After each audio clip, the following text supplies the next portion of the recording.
Hello guys, so for today's videos is pauwi na ko yan guys galing sa work. So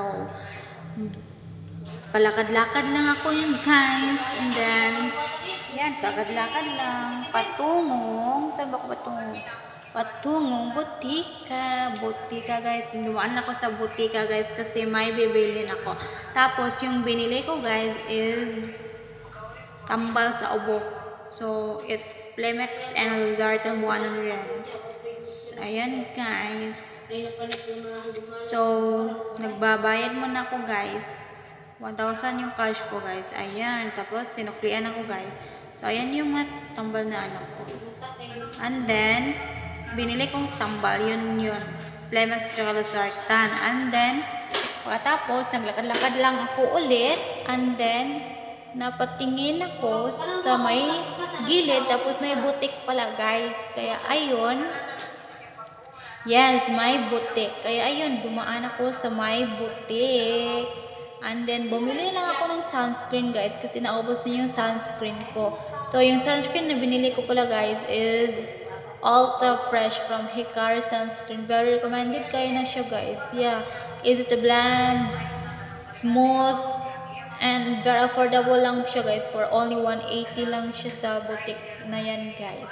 So pagkatapos lumabas na ako guys, pagkatapos ng bumili ng sunscreen, lumabas na ako at nagpapara ako ng tricycle guys. So pag first tricycle, hindi siya guys, kasi hindi siya pupunta ng Corbada. Second tricycle naman guys, hindi rin guys. So sa pang third na tricycle, ayan, sumakay na ako guys. Kaya ayan, nag-ano lang ako, nag video while sasakay ng tricycle. Ayun, tapos yan, hindi ko pa naano yan guys, kasi ay, ambot lamang guys.